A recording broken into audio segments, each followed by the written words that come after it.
ಟೆಲಿಟಬ್ಬೀಸ್ ವೇಷದಲ್ಲಿ ವ್ಯಕ್ತಿಗಳನ್ನು ಕಟ್ಟಿಹಾಕಿದ viral video. ಹಿಂದಿನ ಸತ್ಯಾಂಶ ಬಯಲು.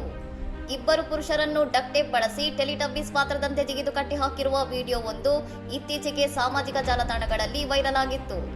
ಇಂಡೋನೇಷ್ಯಾದಲ್ಲಿ ಕಳ್ಳರಿಗೆ ಪಾಠ ಕಲಿಸಲು ಮನೆ ಮಾಲೀಕನೊಬ್ಬ ಅವರನ್ನು ಈ ರೀತಿ ಬಂಧಿಸಿದ್ದಾನೆ ಎಂಬ ಸುಳ್ಳು ಕಥೆಯೊಂದಿಗೆ ಈ ವಿಡಿಯೋ ಹರಡಲಾಗಿತ್ತು. ಆದರೆ ಈ ವಿಡಿಯೋದ ಅಸಲಿ ಸತ್ಯವೇನೆಂದರೆ, ಇದು ಪೂರ್ವಜಾವದ ಮಲಾಂಗ್ನ ಬ್ಯಾಟರಿ ಟಿವಿ ಎಂಬ ಯೂಟ್ಯೂಬ್ ಕಂಟೆಂಟ್ ಕ್ರಿಯೇಟರ್ಸ್ ತಂಡವು ಮನರಂಜನೆಗಾಗಿ ಸೃಷ್ಟಿಸಿದ ದೃಶ್ಯವಾಗಿದೆ.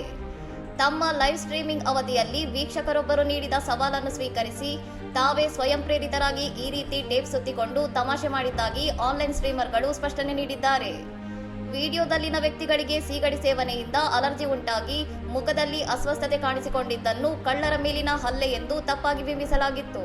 ಹರಿಯಾನ್ ಕಂಪುಂಗ್ ಎಂಬ ಇನ್ಸ್ಟಾಗ್ರಾಂ ಖಾತೆಯು ಇವರ ಅನುಮತಿ ಇಲ್ಲದೆ ಸುಳ್ಳು ನಿರೂಪಣೆಗಳನ್ನು ಸೇರಿಸಿ ವಿಡಿಯೋವನ್ನು ಹರಡಿದ್ದರಿಂದ ಈ ಗೊಂದಲ ಉಂಟಾಗಿದೆ ಎಂದು ವಿಷಯ ರಚನೆಕಾರರು ತಿಳಿಸಿದ್ದಾರೆ. ಇನ್ನಷ್ಟು ಸುದ್ದಿಗಳಿಗಾಗಿ ನೋಡ್ತಾ ಇರಿ ಸೌರಂ ಟಿವಿ.